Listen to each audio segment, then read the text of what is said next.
all hear me? Yeah. All right, so it was Christmas Eve, and I was in Andersonville doing some last-minute shopping. Now, I just walked out of Four-Sided with a couple of gifts, and I could see my bus coming down the street. I've been without a car for more than a year. I wanted to buy a car, but I love being able to walk everywhere. And, you know, the CTA is really good when it's good.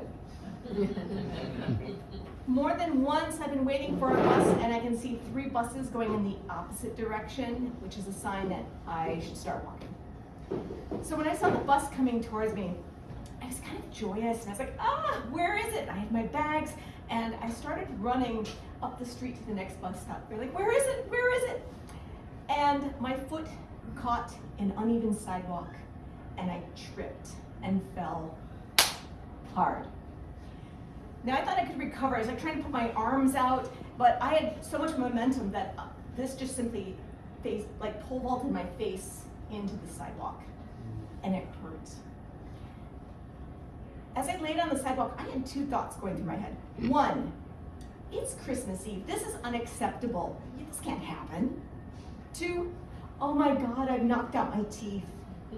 And I had this memory of my grandfather who used to do auto body restoration, recalling that before 1980, he would go into accident-damaged cars and find an arc of grayish powder on the dashboard. And this is where somebody had face-planted their mouth into the dashboard, and it was pulverized teeth. And I did not want to find pulverized teeth on the sidewalk, so I just laid there. But a man ran over and said, "Ma'am, are you okay?" And I tried to be calm, you know, I was trying to be charming and say something like, "Oh, it's just my pride that's hurt." But when I turned to face him, he goes, "Oh, you've got some blood right here."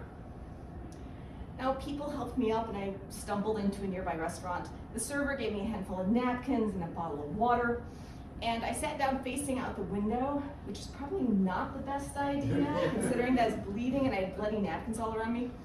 And I watched as my bus went by. So I used my phone camera to assess my face. I had an abrasion on my upper lip that looked like half a mustache. My lip was swelling like a Kardashian after a Botox injection.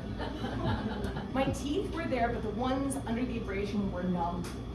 Never mind the blood that was soaking into the knee of my pants. I was nauseous, feverish, probably in shock. I actually debated, should I still try to grab that bus or take an Uber home? And then in the Uber, I was wondering, should I go to urgent care? Now, this may sound weird to you, but my family never liked going to the doctor. Treatment often came with a lecture. You eat too much bad food, you smoke and drink too much, you don't get enough exercise. So in our household, medical care was as homeopathic as possible. Oh, you're fine, you just need aspirin, Band-Aids, a cold compress, a heat pad, vapor rub, tea. And then when you were better, it was always, see, you didn't need a doctor. Now, thank God I was never seriously injured, because like even today, I'm better about checkups, but those old ways still linger at me. Is this accident, I wondered, bad enough? And it was 2 p.m. on Christmas Eve. Could I get care? At home, I was Googling numb teeth home remedy, and everything said no home remedy, urgent care. So I didn't want to take 2 Ubers, so I called my son. My son was in Mexico. He and his fiance drove to Chicago the weekend before, had early Christmas Eve, and flew out to Mexico. And he had his car in my parking spot. And when he answered, I explained what happened. And I said, "Can I borrow your car to go to the doctor?" "What?" My son said, "Mom, you can't drive. You might have a concussion." And I said, "No, it's only my face." And there's a pause where my son said, "Mom, your face is connected to your head." Excellent point, I thought, so I got over. Now at urgent care, I had to hustle the receptionist to get in without an appointment because they were closing at 4 p.m. And the half-swollen mustache abrasion helped me make my case with the doctor. Unfortunately, it's also scaring people in the waiting room who didn't want to make eye contact. Now, when I finally saw the doctor, he checked me for concussion. He asked if I was dizzy. How was my vision? Did I get a nosebleed? Is my tetanus shot up to date? He looked me in the eyes and the ears and the nose and the mouth. "Your neck will hurt tomorrow," he said. "Go to an emergency room if you have pain at the base of your neck." He checked my teeth. He also checked to see if my jaw was broken.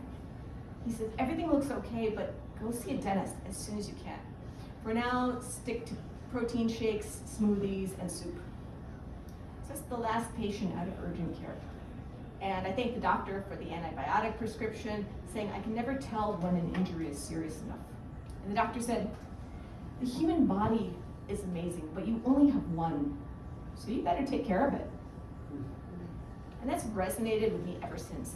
Now, 10 years ago, I might have face planted and then hopped up and ran for the bus anyway, only checking my injuries once I was on board the bus. I'm better about myself these days, but I still work late, forgo meals, I skip sleep, I fill up on garbage and probably a little bit too much alcohol, but why do I think that's okay? So this injury dampened my holiday season. I had so many more plans, but maybe the faceplant was a gift. Hey, the universe is saying, you are tough, but you are also fragile and precious. Take care of yourself. Thank you.